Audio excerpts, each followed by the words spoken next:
Ok. pero es para ir viendo, para ir chequeando. Espérate para hacer aquí otra cosa.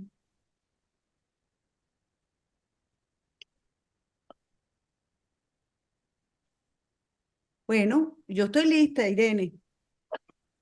Vamos a darle Ay, antes qué de que bueno. se te La luz acabe la solamente edad. que me ves bien con la luz. Te veo estupenda. Estás linda. Ah, Es más, gracias. te veo elegantísima, más bien. Muy, muy, Tratando de representar el libro, por lo menos. muy maquillada, Aunque ande en chancleta. bueno, y yo ando en chores, imagínate. Pero está haciendo mucho calor aquí en Costa Rica también, ni tú. Sí, ¿verdad? Sí, yo me estoy aquí derritiendo, literal. Yo también. Mira, bueno, vamos a poner a grabar. No matter where you are, MSU Denver's online and hybrid classes fit your needs. Business intelligence, nursing, psychology, and more with virtual student services and scholarships. MSU Denver Online will make your passion a reality. Hola, miembro de Comunidad Digital Credit Corp. Ya tienes tu producto, pero ahora, ¿cómo conectas tu página para vender? Es importante que coloques tu logo y los productos o servicios que vendes. En este link podrás ver los requisitos que pedimos para las páginas web. Ponte la vacuna del COVID y podrás ganar dinero en efectivo. Podrías ser una de las 5 personas de Colorado que ganarán $1 millón. Protégete, crea el futuro y gana lo grande.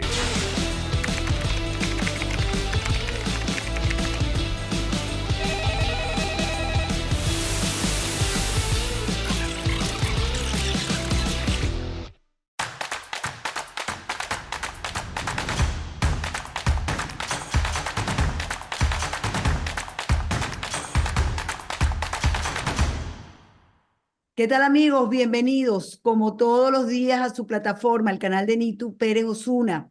Y hoy, 28 de mayo, tenemos una invitada que me encanta, porque además ahora descubrimos una nueva faceta de ella y es la de escritura. Va a presentar próximamente su libro Te Soñé Libre. ¿Y quién es ella? Irene Olazo Mariné. Hola, Irene. Ustedes dirán, ¿quién es Irene Olazo? A lo mejor no se recuerdan. Irene Olazo es la esposa del capitán Juan Carlos Caguaripano. Y bueno, este libro, yo debo confesar que voy por las páginas 144. Sé que son 300 y tantas, Irene, tú me corriges, pero estoy entrando ya en la parte dura, ¿no? Porque digamos que la primera parte es bellísima. Yo no sabía que tú habías hecho ballet, natación, una deportista nata, la verdad, ¿no? Y haces todo una descripción de tu infancia, de tu niñez, de lo que significaron tus abuelos para ti, lo hermoso de tu familia, también digamos, ese momento de la ruptura matrimonial entre tu padre y tu madre, pero la verdad es que y está muy bien escrito. Yo quiero felicitarte porque es un libro que te ataja. Déjame decirte que las 144 páginas me las leí ayer y no las terminé porque tenía que hacer un trabajo, porque si no me lo hubiera terminado, me hubiera encantado terminarlo para hablar contigo, pero sé que ahora vienen los capítulos duros. Ahora cuéntanos, bienvenida. Un abrazo, qué bueno verte, aunque sea en la distancia. Hola, Nitu, ¿cómo estás? De verdad que un abrazo grandísimo a la audiencia, a todos esos hermosos, bellos y valientes venezolanos que están en todas partes del mundo que te ven y que para mí es un gran honor ser hoy la invitada de este programa. No, tú sabes que Como, sí o sea, así como me recuerdan muchos, Irene Olazo es la esposa del capitán Caguaripano, que en el 2018, después de la aprehensión de Juan Carlos, le tocó salir literalmente huyendo de Venezuela después de un secuestro que me hicieron cuando traté de apoyar a los familiares de Oscar Pérez en la morgue de Bellomonte, secuestro que nunca hice público hasta hace poco que sacamos un documental en Costa Rica con referente al tema migratorio, porque sentía mucho miedo de decir me secuestraron. Pero ese día que yo salgo, pues mi vida se transformó por completo. Tuve que dejar y abandonar a mi familia, tuve que abandonar mi carrera y tuve que abandonar absolutamente todo como le ha tocado a muchísimos venezolanos, porque somos ya millones de venezolanos los que estamos afuera, y empezó una nueva etapa, pero esto me hizo repensar y recapitular qué iba a hacer yo con mi vida. Me tocó migrar sola con la niña y ahora no solamente era la esposa de un preso político, sino ahora era una madre migrante sola en un país como Costa Rica. Yo desde que salí de Venezuela estoy en Costa Rica porque mi hija es nacional de aquí de Costa Rica, ella es natural de Costa Rica, y decidí venir para acá porque su país le iba a abrir las puertas. Pero igual siendo migrante, madre de una niña de 4 años en aquel momento, no fue fácil el comienzo. Todo esto lo voy narrando en el libro, pero también fueron muchas circunstancias que me pasaron que me hicieron a mí valorar y agradecer cada bendición que yo tenía día a día, que no la veía, sino hasta después que uno sienta hacer esa introspección.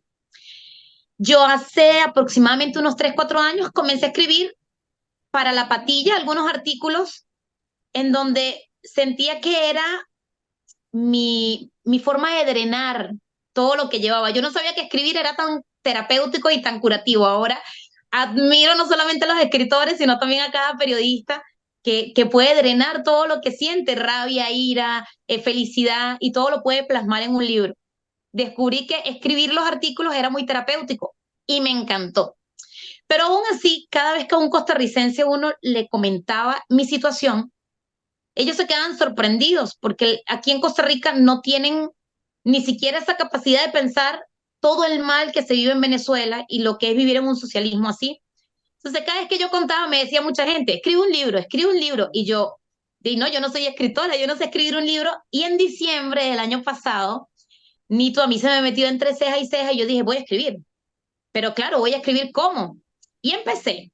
Y empezaron a salir las palabras solas, empezaron a salir los capítulos, empecé a organizar desde mi infancia hasta el día de hoy todas las cosas que he pasado, pero también todas las cosas que he aprendido. Y me di cuenta que mientras que escribí el libro, fue muy emocionante ver que definitivamente logré sacar mi mejor versión en medio de todas las circunstancias que he pasado, desde el divorcio de mis padres cuando era niña, desde elegir una carrera, desde ser socorrista de la Cruz Roja en la tragedia de Vargas, y justamente siendo socorrista y iniciando, me toca la tragedia de Vargas, que fue terrible, pero entendí que todo esto me hizo sacar la mejor versión de Irene y di como un vuelco completo a mi vida de ver las cosas, de interpretar las cosas y de ser agradecida. Mira, Irene, y yo les vuelvo y les repito, la verdad es que el libro es fascinante, está muy bien escrito. Y yo recuerdo que un día me escribiste para decirme que estabas en esto y si yo te podía dar alguna recomendación, y yo lo único que te dije fue escribe con el corazón. Y ese es un libro escrito con el corazón. La verdad es que el relato, por ejemplo, de cómo te fuiste del país, que le pides perdón a tu familia porque ni siquiera les dijiste adiós, es una cosa realmente conmovedora, con una niña de 4 años. Yo me imagino el temor que tienes que haber pasado, porque yo me fui igual que tú, y me fui en una madrugada cuando mi esposo me despertó y me dijo, nos tenemos que ir. Y sí, y tampoco me despedí, pero da mucho miedo. Pero yo no tenía conmigo una niña de 4 años. Ya yo había criado a mis hijos y ya ellos tenían herramientas para hacer su vida, ¿no? Pero tú no, o sea, tú tenías una bebé que tenías que proteger. Entonces yo de verdad te admiro muchísimo, esa parte del libro me conmueve enormemente, pero sobre todo eso, toda tu vida profesional, en todo lo que hiciste, todo lo que te tocó, a la gente que te tocó atender, hay dos pacientes, tú como fisioterapeuta, es tu profesión, Miguelito, nunca, no se me va a olvidar el nombre de Miguelito, y el otro no lo recuerdo, pero cómo te dedicaste, yo no voy a contar detalles porque yo quiero que la gente compre el libro. El libro es fabuloso, y además en el libro hay una conexión espectacular con Dios. Tú Definitivamente. Tú crees profundamente en Dios y tus manos han ayudado a sanar. Este, gracias a esa conexión precisamente con el creador. O sea, de verdad es un libro hermosísimo. No he llegado a la parte dura, pero ahí vamos a conversar ahora un poco tú y yo. Estoy en la parte en la que él ya te cuenta que está muy preocupado por cómo está el país. Y hay una frase impresionante que él te dice, yo no podré ver a mi hija a los ojos si yo no hago algo porque este país esté en libertad. Y Así es, digamos, fue muy duro, Nitu, esos momentos porque la niña estaba muy chiquita. De por sí, en el momento que yo quedo embarazada, para Juan fue un golpe muy duro, porque él sabía lo que venía para Venezuela y él no quería que su hija o traer al mundo un niño bajo estas circunstancias. Entonces, cuando él se entera que estábamos ya esperando a la bebé, él se angustia mucho. Y dentro de esa angustia, entonces él empieza a recapacitar un poco y decir, ¿qué voy a hacer yo por Venezuela para poder ver a mi hija a los ojos? Porque si yo tenía un uniforme y Dios a mí me dio un uniforme para defender un pueblo, ¿cómo yo no lo voy a hacer por el hecho de ser ahora padre? Ahora con más razón, no solamente por mi hija, sino por cada uno de los niños de Venezuela, tengo que salir a luchar. Y obviamente para mí como mujer eso fue una lucha, porque yo decía, pero tenemos un bebé, o sea, la niña necesita a su papá, pero también entendía que él tenía un deber con el país.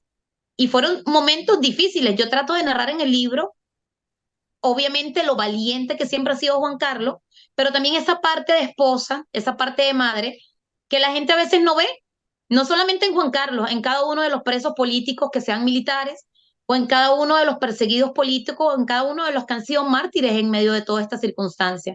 La familia sufre mucho, la familia les toca pasar muchas vicisitudes que la gente desconoce. y una cosa hermosa es que tú le dedicas el libro también, en particular a los presos políticos. Tú decidiste, es lo que yo siento, que tenías que hacer esto además para, no solamente para contar la situación de ustedes, sino también como un homenaje a tantos y tantos presos políticos que todavía están allí. Te quería preguntar, ¿cuántos años son ya de Juan Carlos en prisión? Desde el 10 de agosto del 2017 hasta el día de hoy, estamos hablando ya de casi 6 años y medio que él ha estado en 3 centros de tortura, en La Tumba, en el Dejecín, en el Helicoide, y ahora está en el nuevo centro, la nueva área de máxima seguridad del Rodeo 1. Han sido 6 años de tortura, no solamente al preso, sino también al familiar. Como madre es muy difícil ver cómo mi hija, su única conexión con su padre es a través de un teléfono cuando los custodios permiten llamada. Actualmente, desde el cambio al Rodeo 1, no tienen permitido llamadas, por lo tanto, mi hija ha perdido nuevamente esa poca conexión que tiene con su papá. Es muy duro también y sé que cuando llegues a esa parte del libro, especialmente como madre y abuela, te va a llegar al alma de cómo mi hija logra conocer a su padre tras las rejas en La Tumba, porque cuando Juan Carlos se va a la clandestinidad en el 2014, la niña tenía 4 meses de nacida. Y cuando la niña realmente le puede dar el primer abrazo a su papá y llamarlo papá, Juan Mm. Carlos estaba en La Tumba luego de 80 días de haber sido torturado y todavía él tenía dolencias, pero ese encuentro, ese momento fue tan maravilloso, tan hermoso. Yo tenía miedo a que la niña de repente lo rechazara, porque la niña no había tenido ese contacto con su papá nunca, y era normal que un niño de 4 años diga, no sé quién eres tú, no lo conozco. No Claro. obstante, siempre como mamá, yo me dediqué a hacerle esa imagen de papá, porque si bien es cierto, durante sus primeros 4 años de vida, Samantha tuvo un abandono paterno, no fue un abandono voluntario, fue un abandono que se dieron por las circunstancias. Entonces la Sí. niña creció sin poder abrazar a su papá. Mi deber como madre era presentárselo en fotografías, hablarle de él, contarle historias y que ella sintiera realmente que su papá estaba allí, aunque no lo pudiese tocar o abrazar.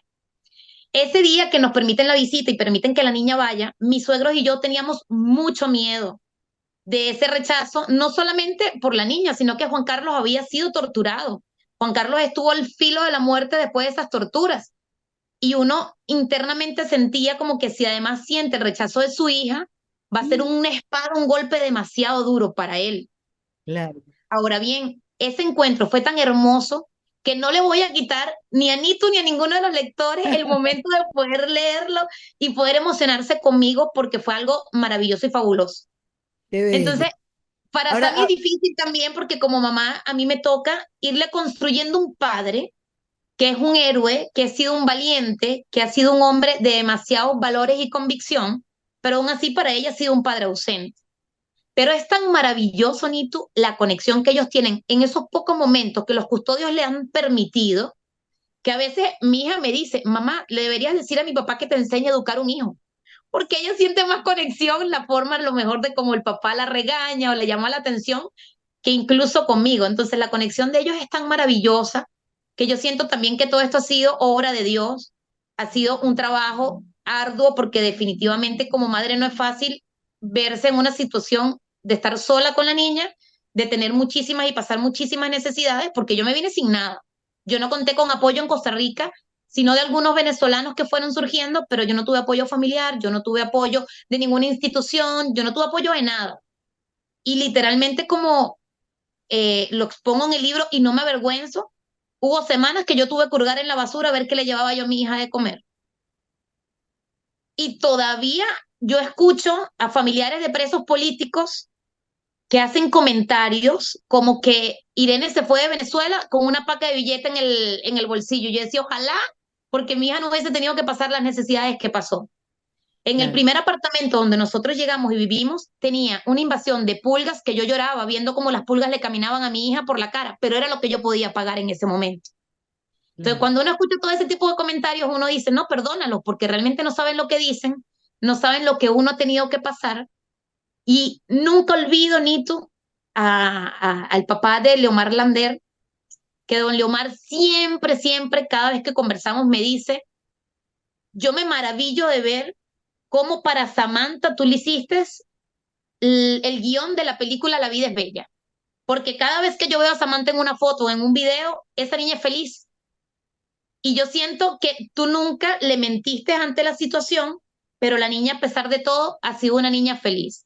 Entonces, todo eso lo cuento porque siento que como madre es una experiencia que se tiene que conocer, porque además sé que no soy la única. A lo mejor yo en este momento, Irene es la que escribió el libro y alzó la voz. Pero Nito, estoy segura que hay millones de madres que han tenido que salir de Venezuela con sus hijos y han tenido que hacer el mismo juego. La vida es bella y vamos para adelante y tenemos que luchar porque además nosotras las venezolanas, si algo nos caracteriza es que somos guerreras. Así es, así es. Mira, la verdad que, bueno, yo siempre le digo a la gente, cuando me dicen, bueno, pero tú a lo mejor la estás pasando muy bien porque tú te fuiste de Venezuela, y yo siempre digo lo mismo, el exilio es estar muerto con los ojos abiertos. Uno siempre está llorando su país, su tierra, su gente, sus olores, sus colores. Es una cosa terrible. Y en tu caso me imagino que todavía más porque bueno, está el papá de tu hija preso, o sea, tiene que ser una angustia constante. Yo quiero que tú sepas que a mí también hay gente que me ha comentado, pero es que Irene está muy bonita, se arregla muy bien, no se le ve cara de sufrimiento. Y le digo, pero ¿qué es lo que tú quieres? ¿Verla acabada, destruida, envejecida, derrotada? No, ella no puede dejarse derrotar porque ella tiene una niña con la que tiene que echar el resto. Y derrotada no puede. Tiene todo lo contrario, todos los días levantarse y decir, un día más, vamos a darle, vamos a seguir, hacia adelante. Y yo de verdad quiero que sepas que eso te lo admiro y te lo respeto profundamente. Gracias, Nitu, de verdad, y a toda esa gente, porque a mí también a veces me lo dicen. O sea, de repente, o sea, si yo volteo la cámara y ven en donde vivo, yo vivo en un aparte estudio súper pequeño, casi que buscando el mejor ángulo para que no se vea, no sé, el papel toalla en algún lado, ¿verdad? Y aún así, o sea, ¿por qué no mostrar la hermosura de uno? Que la hermosura de uno no es física. Yo siento que la hermosura una viene del alma, viene del espíritu. Y si a mí Dios me ha dado toda esta fortaleza en medio de todas estas circunstancias, ¿por qué no mostrarlo? Siento Claro, que la gratitud es algo que nos embellece. Y si yo me claro. levanto todos los días y doy gracias por estar vivo y doy gracias por tener comida en la mesa y doy gracias porque mi hija está viva, está sana y vive en libertad, porque para mí eso es un alivio, saber que mi hija está creciendo libre. Y por eso el nombre del libro, ¿verdad? Te soñé libre a mi hija desde el momento que nació. Pero también sueño libre a Venezuela, pero también me soñé libre a mí, pero también sueño libre a mi familia. Entonces, el título del libro, Te soñé libre, no queda solamente en un sueño que ya se cumplió, porque se cumplió el sueño de ver a mi hija en libertad, pero todavía me falta mucha gente en Venezuela, incluso a mi hermosa Venezuela, verla en libertad. Y eso es lo que me hace a mí levantarme todos los días, agradecer, buscar fortaleza. Soy una persona que busca siempre fortaleza en Dios y a partir de ahí en adelante sonreírle a la vida, porque uno no sabe en qué abrir y cerrar de ojos, uno no amanece. Entonces yo no puedo vivir la vida amargada, desilusionada o Claro. llena de resentimiento por todo lo que me ha pasado. Como Ahora, te comenté al principio, esto ha sido mi punto de convertirme en una resiliente y entender lo que es la resiliencia definitivamente y llevar la resiliencia con la cabeza en alto, llevar a mi Venezuela con la cabeza en alto y mostrar que nosotras, las venezolanas, a pesar de todo lo que nos pase, podemos salir adelante porque tenemos ese espíritu y ese corazón de Simón Bolívar, de nuestro libertador. así es. Yo te quería preguntar, porque sí, veo en tu escrito de verdad una presencia o una fe inquebrantable en Dios y en que Dios lo tienes al lado tuyo y que te va a ayudar todo el tiempo. Pero te quería preguntar, ¿hay rencores, hay odios? Porque no es fácil que te hayan arrancado el marido, le hayan arrancado el padre a tu hijo, te hayan arrancado a ti de tu terruño, de tu familia. O sea, yo no sé cómo se perdona eso. A lo mejor yo no soy tan católica como yo lo creo, pero a veces sí, a veces tengo rabias y enojo. Te pregunto, tú, que has vivido lo que has vivido, ¿cómo has superado eso? Si es que lo has superado, Cuéntame. Mira, Nitu, yo creo que puedo empezar como en entender que en Venezuela todo lo que pasa en mi país es una lucha realmente espiritual. Yo siento que hubo tanta santería, tantas cosas que hizo incluso el mismo gobierno Chávez, y si uno lee los libros, incluso el libro de Chávez, que uno ve tanta brujería que hay, uno entiende que en Venezuela hay una lucha definitivamente no contra sangre ni carne, sino contra principados y potestades.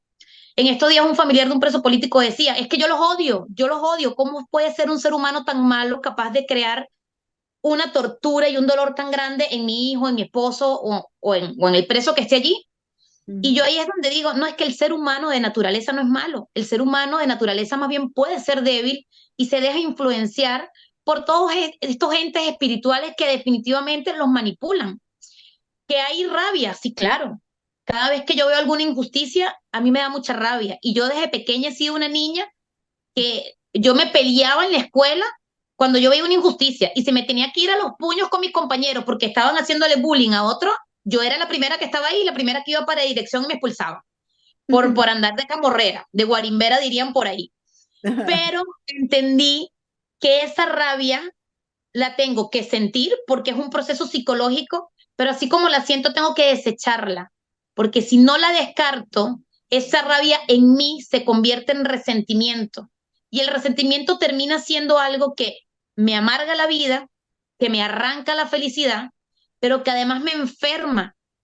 Y yo entiendo la cantidad de personas que han salido de Venezuela y han terminado con cáncer y uno dice, pero ¿por qué? Pero esas personas siempre fueron personas con mucho resentimiento que no lograron aprender a perdonar. No es fácil perdonar. Yo siento que eso es un talento, un don que Dios me dio.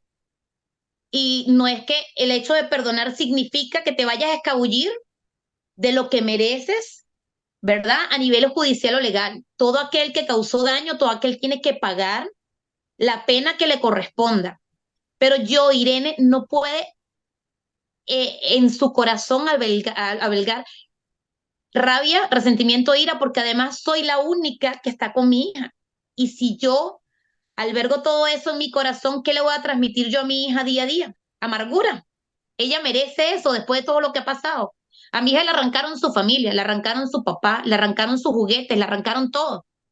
No puedo permitirme yo como mamá que a mi hija le arranquen su felicidad. Entonces, a partir de ahí es en donde Irene empieza a ser resiliente y empieza a entender de que sí puedo tener rabia, pero procésalo, trata de pasar máximo una hora con esa rabia y busca la manera de descartar. Me pongo a escuchar música, me pongo a leer, me pongo a ver alguna serie que yo sepa que me vaya a enganchar y que mi pensamiento se vaya. Porque todo ese ruido mental que queda allí es el que nos termina enfermando. Y soy la única, si me enfermo, ¿quién cuida de Sammy? Si me Claro. pasa algo a nivel de salud, ¿quién se queda con mi hija? Entonces, me toca sí o sí echar a un lado el resentimiento, pero no la rabia, no la sed de justicia, porque en Venezuela tiene que haber justicia y hay mucha gente que ha hecho mucho daño y ellos tienen que pagar, pero no puedo yo cargar la cruz de ellos, yo llevo la mía, que cada uno de ellos lleve lo que le corresponde y sean responsables de sus actos. ¿Tú perdonaste a Carlos Ocari? Sí, sí lo perdoné. Y sí lo perdoné porque al final siempre he dicho que los únicos que saben la verdad son Juan Carlos, Carlos y Dios. A mí me pueden decir, yo no fui, yo sí fui, unos me señalan que sí, otros me pueden tomar la foto, pero al final como ser humano no puedo cargar con la culpa de él porque ya él está pagando lamentablemente su acción a nivel político. Él después de que la policía de Sucre agarró a Juan Carlos, su carrera política lamentablemente no fue la misma. Entonces, ¿de qué me sirve a mí cargar rencor, odio hacia alguien que ya de por sí le pesa en la espalda esa acción? Haya sido culpable o no, porque siempre he dicho, solo Dios sabe la realidad de lo que pasó en ese momento. En el momento le tuve mucha rabia, al punto de decir, voy y me le enfrento, y me acuerdo que mi mamá me decía, Irene, él es un político, tú no, o sea, tú no sabes, ellos te van a dar la vuelta, te van a manejar y vas a quedar en ridículo. Y yo le digo, no, mamá, yo tengo la necesidad de hablar con él cara a cara. Y por eso el video que siempre sale, en donde yo hablo con él, tenía esa necesidad. Irene, cuando algo se le mete entre ceja y ceja, lo hace. Y yo me fui para allá. Y realmente para mí primero fue muy terapéutico porque drené, se lo dije en la cara, le dije lo que sentía. No tuve como mucho detrás del teclado diciendo, no, yo hoy te lo digo, tú verás qué haces con mis palabras. Ese día yo lo invité a él a que si él estaba libre de toda culpa, me acompañara como alcalde del municipio, de la policía que lo agarró, a solicitar la fe de vida, porque a nosotros no nos tocaba juzgar la acción de Juan Carlos o no, pero sí él tenía la autoridad para solicitar la fe de vida de un detenido que hizo su policía. Recuerdo que él ese día simplemente me dijo, mis asesores políticos no me lo permiten. Y le dije, Carlos, tus asesores políticos te están llevando a un abismo, porque Juan Carlos no es cualquier ser humano, no es cualquier militar. Quien conoce a Juan Carlos dentro de las Fuerzas Armadas sabe que es un hombre de honor, que es un hombre de valores. Si tú le das la espalda, te estás cargando ya una cruz porque esto te va a percutir el resto de tu carrera. Y no me equivoqué, Nito. Entonces yo siento que ya él carga con eso, tenga o no tenga culpa, porque la verdad es que como siempre le he dicho a mi mamá y le he dicho a muchas personas, no estuve ahí. Pudo haber sido 100% culpable, como pudo haber sido 100% inocente, pero no hizo lo que tenía que hacer. Si él hubiese solicitado conmigo la fe de vida, a lo mejor su carrera política hubiese sido totalmente diferente. No Te sé si fue miedo, pregunto, no fue si fue el hecho de haber sido cómplice, pero ese momento fue crucial para él y no me quiso acompañar. Y todavía el día de hoy, 6 años después, le siguen señalando como el traidor y como el quien entregó a Caguaripán. nos quedan pocos minutos y te quería preguntar, ¿desde cuándo no hablas con Juan Carlos? Yo hablé con Juan Carlos una semana antes del traslado que ellos tuvieron al Rodeo 1.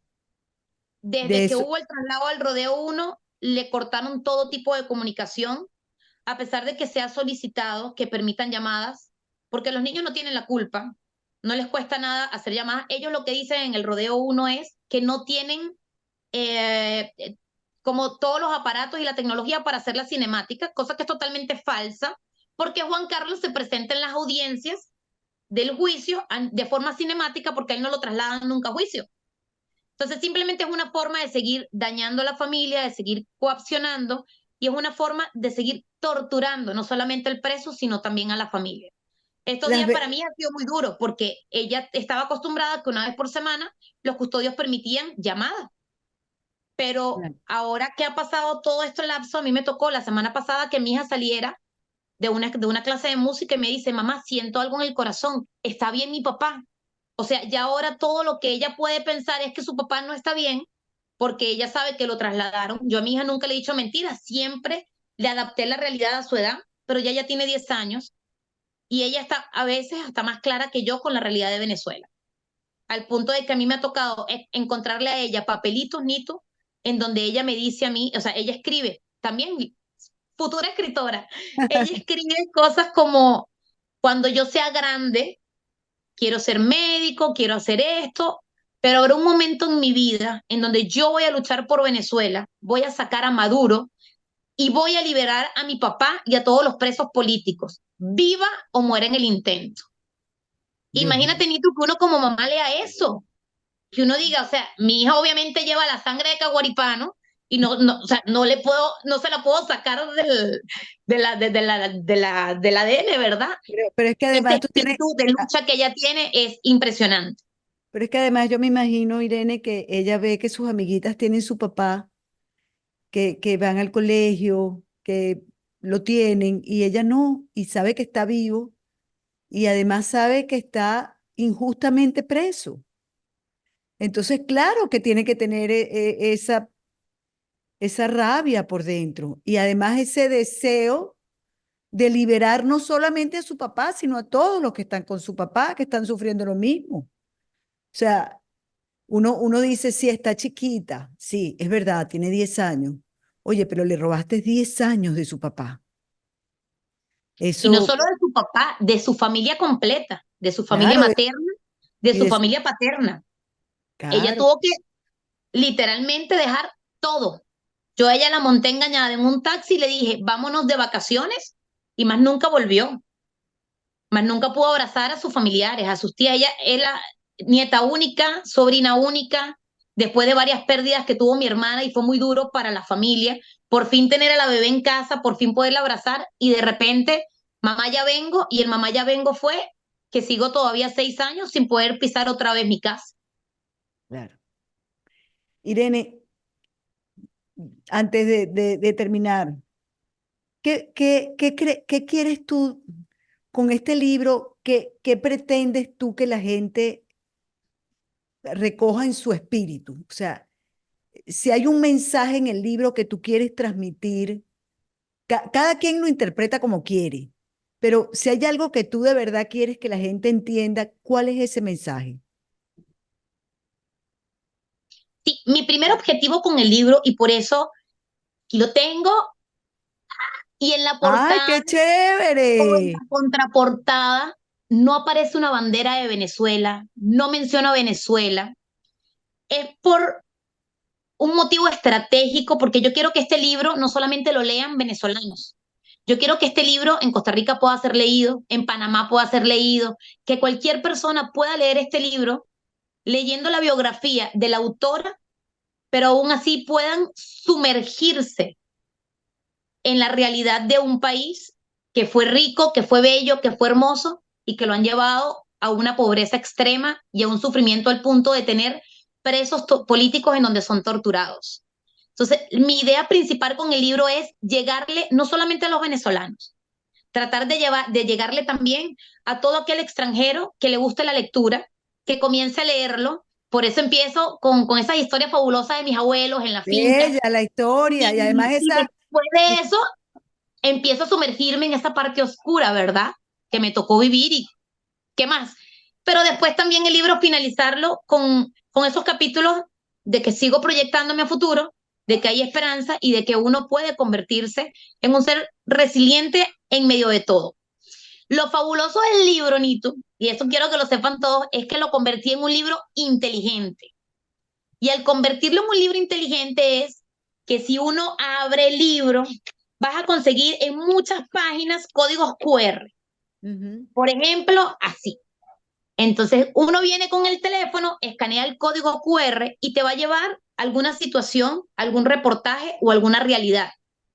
¿Por qué lo hago de esta forma? Porque si de repente un extranjero lee, a mí me secuestraron cuando yo estaba llevándole insumos a los familiares de los masacrados en el Junquito, me van a decir, ah, bueno, sí, pero pero si la persona después de leer esa parte escanea y lleva a un reportaje en donde aparece toda la masacre en vivo de Oscar Pérez, la gente entiende realmente qué fue lo que pasó y por qué entonces terminan secuestrándome a mí y reteniendo a Margaret Baduel por estar allí, porque no nos podíamos enterar de los que ellos iban a negociar con los familiares.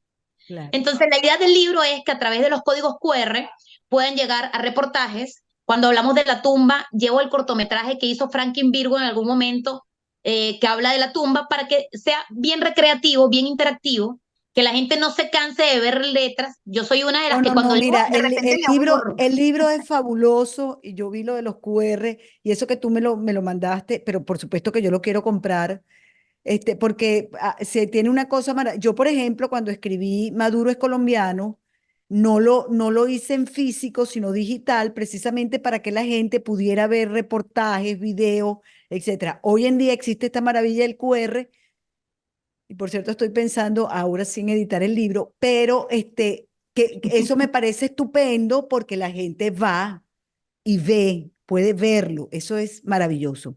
Correcto, y Ahora, que la gente no vea que la historia es una exageración del autor, no, sino que vea es que que la una de las BBC, cosas, NT24, una de las todos. cosas maravillosas del libro es que tiene documentos que te sustentan la historia que estás contando, ¿entiendes? Documentos en video, Correcto. Entonces, eso es enriquecedor para el libro y para el lector. Y yo sí creo que si algo tiene maravilloso el libro es que es muy sabroso, está muy sabrosamente escrito. O sea, uno no lo quiere dejar. Este, y siento que te puedes ubicar en cualquier país del mundo. Mira, un nicaragüense lee este libro y se ubica. Un cubano lo lee y se ubica, un boliviano, un ecuatoriano, y yo diría que hoy en día en Europa también la gente lo lee y va a entender exactamente de lo que se trata. Yo de verdad te felicito, me parece maravilloso. Ahora hay una pregunta que te quiero hacer. ¿Dónde lo consigue la gente? A partir del 2 de junio, que va a ser la fecha de lanzamiento oficial a través de la plataforma de Amazon, va a estar disponible tanto en versión ebook o Kindle, que es el digital, como en físico.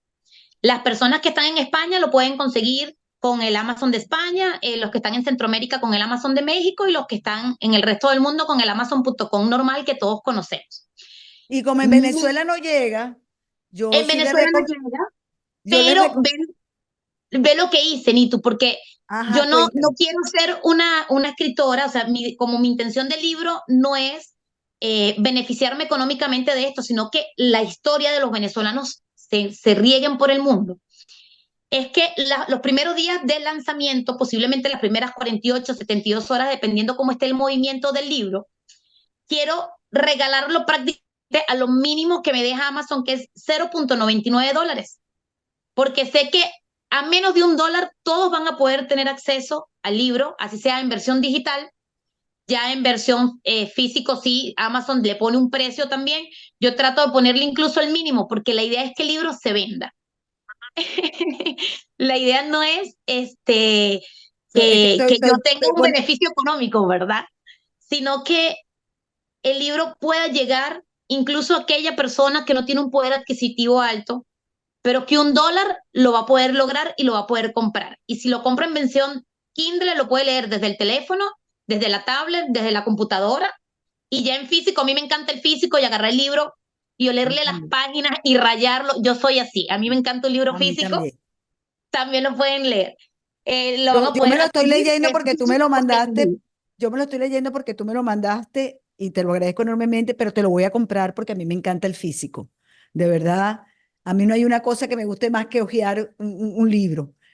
Este, Sí, a mí también el olor, el olor. Si uno no sí, huele las páginas, uno no está oliendo el libro a- literalmente. así Y es. logré conseguir una editorial en Costa Rica, que aquí en Costa Rica voy a sacar también unos ejemplares para que las personas que estén en Costa Rica no tengan que gastar el envío de alguno de los Amazon, sino que aquí también en Costa Rica puedan tener acceso al libro en físico. Me contactan y una vez que me contactan, yo con mucho gusto se los puedo hacer llegar. Mira, Irene, hemos tenido fallas en el internet, pero yo no te he querido interrumpir nunca porque te he oído perfecto. Yo sé que tienes el internet que te falla ya, pero la conversación ha estado estupenda, pero no quiero que se me vaya a cortar así de pronto sin que, no sé, sin que nos des un mensaje, algo que no te pregunté y que tú quisieras decir. Eh, Te pregunto, esta pregunta sí, sí te la quiero hacer yo. Juan Carlos sabe que tú escribiste el libro, le pudiste narrar algo de lo que tenías en mente, te apoyó, te dijo más bien, ten cuidado, no sé, te pregunto. Bueno, Juan Carlos se entera que yo estaba escribiendo el libro, no por mí, sino por mi hija, porque mi hija no le guarda ningún tipo de secretos a su papá. Un día le dijo, papá, mi mamá está escribiendo un libro de su vida. Y yo, hija, era sorpresa. Pero sí, sí Ok. se enteró. Obviamente sí me dijo, recuerda contar tu historia, tu vida, pero entiendo también que las comunicaciones siempre fueron grabadas. Entonces, él no me puede decir a mí, te apruebo, 100%, dale, porque entonces los custodios van a decir, ah, no, pero es que tú estabas en medio de todo eso.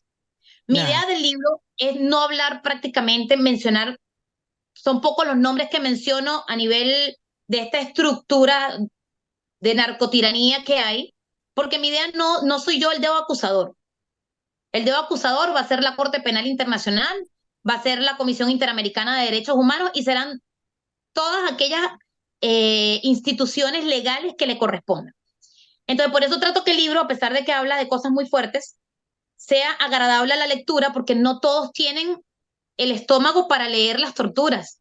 No todos tienen el estómago para leer muchas circunstancias, entonces trato de narrarlo más bien tipo novela. Que la gente diga, bueno, estoy leyendo una novela y no se sienta tampoco tan abrumada con una realidad. Juan sí sabe que escribí el libro, pero prácticamente yo el libro lo escribí en menos de 5 meses.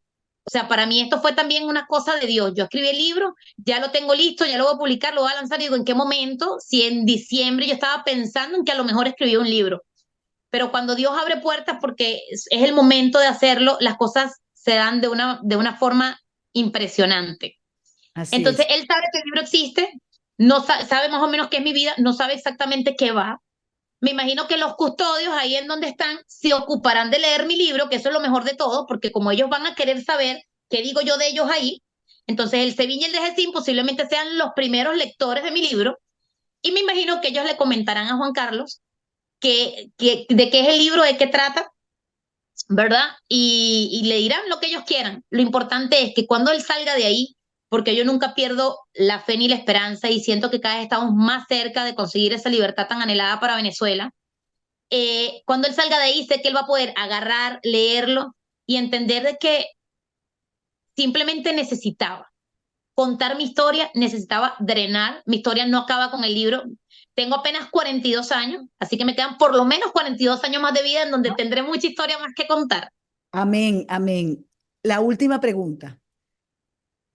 Suponiendo que el régimen termine, se acabe, se vaya, ¿qué hace Irene? ¿Se devuelve? ¿Se queda? ¿Qué haría? Si es por Irene, Irene se monta el mismo día en un avión y va a arrodillarse y besar la tierra de Venezuela que yo tanto amo y anhelo volver a estar ahí, pisarla y olerla. Pero también como mamá tengo que entender que tengo que ahora analizar cuál es el mejor futuro para mi hija. ¿Sería prudente inmediatamente regresar a Venezuela a nivel de seguridad para la niña? Claro, Porque a lo mejor las cosas pueden cambiar en el país, pero la gente va a quedar ahí y vamos a tener que hacer una cacería de brujas y agarrar a toda esta gente que ha hecho daño. claro. Muchos de ellos quedarán con resentimiento porque ellos sí tienen mucho resentimiento y mucho odio en su corazón y siempre buscan hacer daño a través de lo que más le importa a la persona, que es la familia, que son los hijos. Entonces ahí Irene tiene que sentarse a analizar y ver cuál es el mejor momento, no el que Irene quiere, sino cuál es el mejor momento de volver a pisar mi tierra. Yo en Costa Rica nunca pude ejercer mi carrera. En Costa Rica me dijeron que me reconocían el diploma, no me hacían la equiparación. Yo anhelo volver a ver pacientes, así como Miguelito, así como Elier, y poder regalarle salud y poder regalarle una nueva calidad de vida a cada uno de mis pacientes. Pero Ujú. también aprendí a que tengo que tener un oficio. Entonces aprendí a hacer grooming, estética canina, ahora embellezco a los perros, pero es lindísimo porque los perritos te mueven el rabito, te pasan la lengua y son tan bonitos. Esa gratitud que ellos sienten siempre, porque los animales son únicos, que para mí también, mi trabajo actual ha sido terapéutico, pero Claro. como profesional no me puedo frenar aquí. Como profesional, yo quisiera poder ejercer mi carrera después de 12 años ejerciendo en el Hospital Universitario de Caracas, en donde además me especialicé en el área neurológica. Saber que no puedo ayudar a un paciente aquí porque no tengo una colegiatura es demasiado frustrante. Si algo a mí me ha frustrado de poder migrar es no poder ejercer mi carrera. Y no por mí, porque yo nunca me vanaglorio de un título, sino porque yo sé que puedo ayudar a otros y no me dejan. Eso es lo que a mí me cohíbe, así como que me chicopala el corazón el no poder hacerlo ahorita, pero Dios me dio la oportunidad de aprender a hacer grooming. Ahora soy peluquera canina, de ser mamá y dedicarme a mi hija también, pero descubrí que ahora puedo ser escritora. Entonces, hay tantas cosas, ¿verdad?, que uno tiene que aprovechar de las circunstancias, que si yo me quedo quejándome de que no puedo ser fisioterapeuta y que no puedo ejercer, me voy a quedar entonces en esa rabia, en ese rencor. No, chica, pasa la página. Ya en algún momento volveré a ejercer. Ahora es que me queda vida, si Dios permite. Así es. Entonces, ¿qué tengo que hacer? Pues me monto en nuevos proyectos. Mis nuevos proyectos, el primero era culminar el libro, ya lo tengo. Este domingo, 2 de junio, estará a la disposición de todos y todas las que deseen adquirirlo, pero después de finalizar este proyecto, quiero lograr montarme en una palestra y dar conferencias motivacionales, porque siento que así, como yo conseguí muchas herramientas para salir adelante ante las adversidades, poder regalar esas herramientas que yo descubrí y enseñarle a otros cómo convertir la adversidad en triunfo. Maravilloso, pero estás llena de proyectos y eso me encanta. Eres, sin duda alguna, eres una representante de las venezolanas y de los venezolanos en el extranjero, porque nunca nos rendimos, nunca nos chicopalamos, siempre nos levantamos, nos pegan por aquí, pero nos levantamos por allá y Uno seguimos se y toma seguimos y adelante, no podemos adelante. quedar ahí. Así es, y además tienes un motor maravilloso que es Samantha, que sin duda alguna se merece la alegría de ver a su mamá triunfar, quizás no en lo que más le guste, pero en lo que haga, ella siempre va a ser una triunfadora. A mí no me Amén. resta otra cosa, Irene, que desearte todo el éxito del mundo, recordarle a todos que este sábado, ¿no? Este sábado, Este domingo 2 de junio. perdón, este domingo va a ser el lanzamiento de Te Soñé Libre, que ya saben que va a haber un precio hiper especial para los venezolanos, pero que además todos tenemos que adquirir el libro porque la historia está muy bien contada y por algo muy importante. No se nos puede olvidar lo que han pasado y lo que siguen pasando nuestros presos políticos. Esta es Así. justicia. Esta es una historia que duélanos como nos duela, tenemos que recordar para que no se repita nunca más. Irene, todo el éxito del mundo, me encantó verte, además verte llena de proyectos. Saludé antes a Samantha, mándale mis bendiciones y de verdad Dios quiere y la Virgen que pronto nos podamos reunir todos con Juan Carlos Caguaripano, que sin duda es un héroe para todos los venezolanos. Así que mi abrazo para ti, mi abrazo para él, mi abrazo a todos los presos políticos y a sus familiares. Y con ustedes hasta una próxima. Un minuto para que te despidas de los venezolanos. Muchísimas gracias de verdad, Nito, por esta oportunidad, que es la primera, estoy segura, de muchas oportunidades para dar a conocer el libro. Eh, Quien tenga la posibilidad, quiéralo. Quien no, pídalo prestado. Y si alguien no tiene ni siquiera ese dólar, contáctenme, que yo con mucho gusto se los regalo. La idea es eso, que a través de mi historia se pueda recordar la familia que pasa una vicisitud con un preso político, esa familia que tuvo que salir y que tuvo que emigrar, esa familia que le tocó empezar de cero, esa familia como millones de amigas que tengo que han dejado sus carreras para vivir en otros países y sacar adelante a sus hijas. Por ellas y por esa valentía de cada una de ellas y cada una de esas historias es que yo decido contar la mía, porque siento que el mundo tiene que saber, primero, que las mujeres lo logramos todo. Segundo, que las mujeres venezolanas somos las más vergatarias todavía. Nos ha tocado pasar por tantas circunstancias que no nos achicopalamos. De verdad que yo siento que es que la mujer venezolana es guerrera y yo siento que por eso Venezuela es mujer, porque nosotros somos igual a nuestro país, guerreras. Y sin olvidar además esa sangre de Simón Bolívar, de ese libertador que no solamente libertó a Venezuela, sino un montón de países más, que dio esa apertura y esa libertad. Así tenemos que ser nosotras como venezolanas. Tenemos que Que ser Dios te bendiga, Irene, libertadoras. que Dios te bendiga a ti, a tu hija, de verdad, sigue para adelante, compren el libro, cómprenlo, vamos además a contribuir con la educación de Samantha, vamos a comprar el libro, y bueno, todo el éxito. A mí no me resta sino abrazarte en la distancia y desearte todo el éxito del mundo. Gracias. Un abrazo para ti, con ustedes amigos, hasta la próxima.